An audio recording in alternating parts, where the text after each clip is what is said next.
for it. 100% gorilla. 100% gorilla. What's up, guys? Second class. Glad you made it. If you didn't make it, you're going to be dropped from the class. Now I'm just playing. This is Mastering Body Language, class number 2. We're going to be talking about guidelines, rules, and tips. But the first thing we're going to be talking about today is the tips. Very important. Not as important as rules and guidelines, but I felt like we can throw them in. It's not going to waste too much of your time. I'll go fast. We can pick up on trends and have a better understanding about body language, but we cannot be 100% accurate. That is a very important tip. The reason is a lot of people think that when someone, wipes their nose, then that instantly means that they're lying about anything. It doesn't matter if, my name's Steven. Oh, that guy's a liar. I'm not lying. So it's important to realize that reading body language is not 100% accurate. It just helps you understand where that person's coming from. And be patient when reading body language. Tip number 2, patience is key. That's tip number 2. Knowing a person's habits will help you when reading someone. Observe key body language behaviors. Everyone has their own. Sometimes people will rub the back of their neck when they're lying. Maybe your father does that. Who knows? It's going to depend on the person. So if you're trying to read your friend Steve's body language and you know what they tend to do when they're lying, you're obviously going to be able to read that person better. So it's important when you're hanging out with someone to, jot those down in your head. What kind of habits does that person display? Tip number 4, realize that your own body language reveals your feelings and meanings for others. That's very important also, and we're going to be studying that later on in other classes. Basically, every time you're analyzing someone, you're still going to give away cues, clues, anything like that to other people. So make sure you realize that and work on your own body language also, which I'll help you with. Don't worry about that. Tip number 5, it is also important not go off a hunch. Okay? If you have a hunch, that's a key indicator that you haven't collected enough symbols. I will talk about the rules later on, and this will kind of go along with that. But if you feel like you need to go off of a hunch or guess or anything like that, you need to wait for more clues. Okay? Simple as that. That's a good tip. And tip number 6, observe key body language behaviors. Everyone has their own. Kind of ties in with tip number 3 when we were talking about people's habits. So they kind of go along the same lines. That's the tips. Moving on to rules. Alright, ladies and gentlemen, we're done with tips, so now we're moving on to rules. First rule of Mastering Body Language is we don't talk. This is starting to sound a little bit like a movie, and that kind of seemed like I staged that. You're right, I did. I'm trying to add a little bit of comedy in here, and I'm trying to make it more fun. That's okay. We'll move on. First rule, use the cluster method. Kind of talked about this in the tips, but the cluster method is basically saying, look, this person gave me 1, 2, maybe even 3 signals that they might be lying. We'll use lying for an example. It's not always going to be the example. But let's say, you get one of these, rubbing the neck. I don't know, maybe that person just has a sweaty neck and, or an itchy nose or has a cold. They might not be lying. Only a novice would make the mistake of isolating signals. Always use cluster method. Relying on 1 to 2 signals, sometimes even 3, may cause you to have an inaccurate reading. So it's important.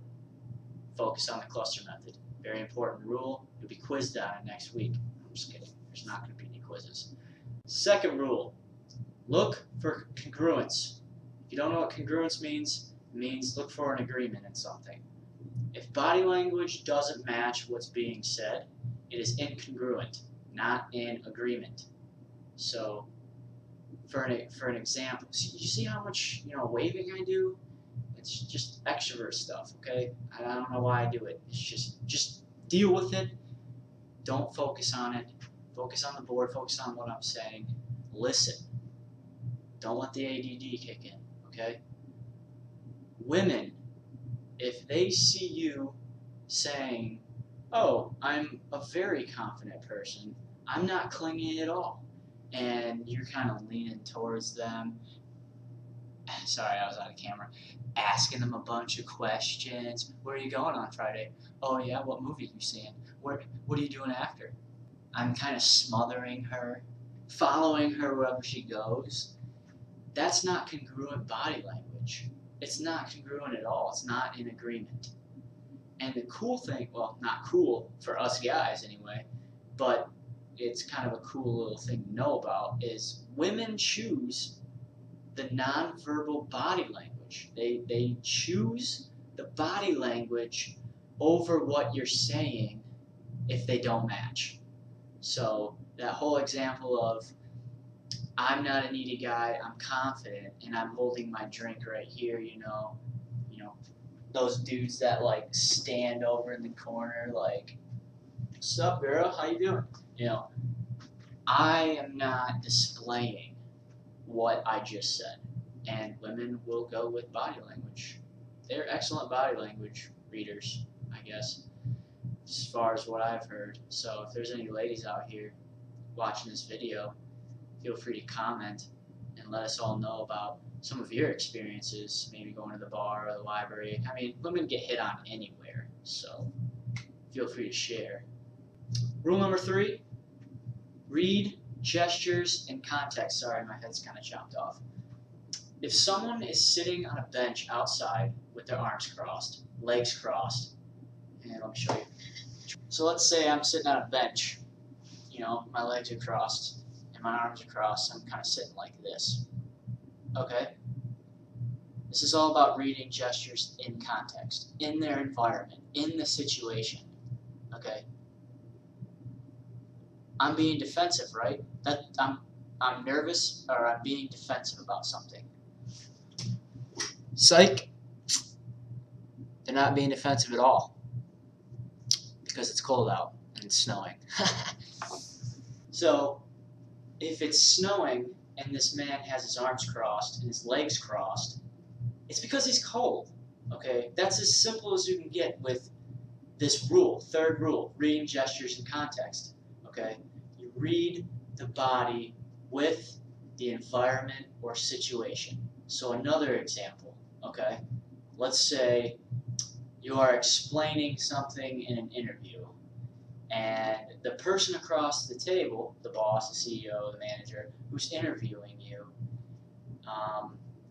is kind of in a negative, I don't really agree with you type of stance.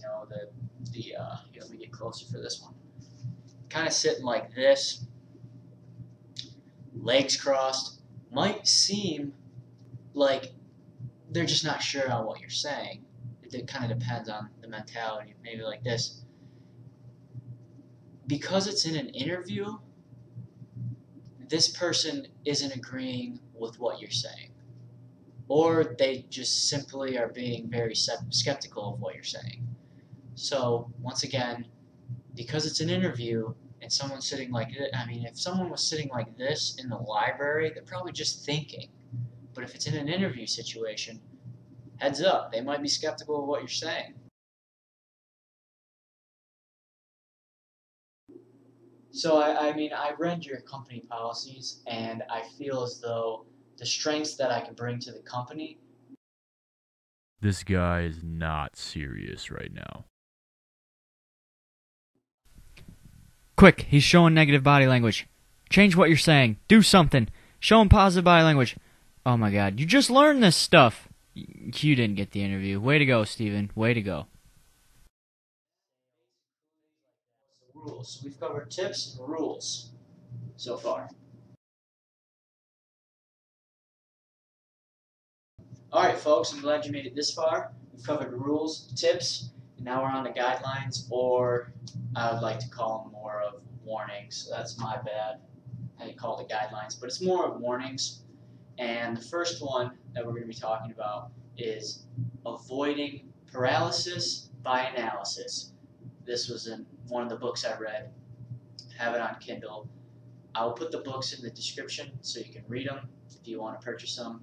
They cost, $15 or something like that. I'm not saying buy them, that's for sure. But, well, it's a good book, but I'm not going to try to sell you things. If you want to follow along and read the book, it's pretty awesome. I'm not going to follow the entire lecture or anything like, or the classes or anything like that, but I do get a lot of information from it. And I did promise, if you watched the first video, if you didn't, you're kicked out of class. If you did watch the first video, basically I told you guys that I would be posting all the information, all the places I get, this type of knowledge from, the resources in the description.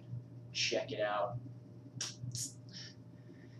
And you can look that stuff up. So basically, paralysis by analysis is isolating yourself because you're so focused on watching and looking for body language signals that you forget to even look at the person's face or listen to what they say.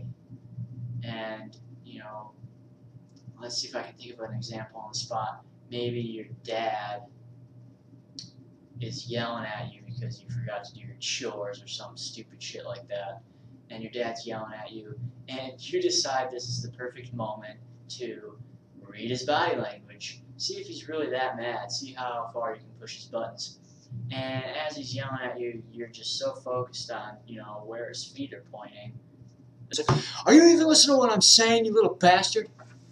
And all of a sudden you're in more trouble than you would have been before. So, paralysis by analysis. It sounds like a rap song, but whatever. And another warning, a big warning. Feel free to comment and let us know if there's any other warnings you'd like us to mention, and I'll mention it in the next video. Because I only have two. Take the person's culture and beliefs into consideration. Really big one, because we've all heard that, I think the classic one is thumbs up, that means good job, good luck here over in the United States. But in some cultures, it means, I don't know. I don't know what it means. Maybe it means I hope you don't have good luck. Who knows? But it's important to study that. We will have a video discussing a lot of different cultures and beliefs, probably relatively soon. So don't worry about, going out and searching a bunch of that stuff, because I'll let you know about it in one of our videos. That pretty much wraps up class number 2. Shouldn't have been too long, maybe like 15 minutes or so, maybe a little bit longer. So basically, I'm supposed to leave this video with some inspiration. Go out, study a little bit. My recommendation is watch a debate or something, even though a lot of us don't like watching debates. Turn it on mute. Just watch the person move, look around, how their resting position is, and just study that, and soon you'll be able to pick that stuff up. That's the best advice I can give you about studying body language, and I hope to see you guys for class number 3 next week. Maybe even earlier if I feel like putting it up. And don't forget to like, sorry I was burping, don't forget to like, comment, and subscribe. When you subscribe, you become part of this journey to mastering body language with me, one step at a time. Appreciate y'all coming to class. All you get A's. Alright, the speed's gonna drop in a second. I hope you're ready for it. Hard landing, shoving fat women up the bars, those that make it fun like the world ending. Hard landing, sharks can't be held accountable for how many rappers get thrown off buildings. I get toasted and rap into a shirt. What do you think you're doing looking at the ground, you submissive little pussy? You think my ride is dope? That's cause it's your bike. You think that's chill? My bed is a race car.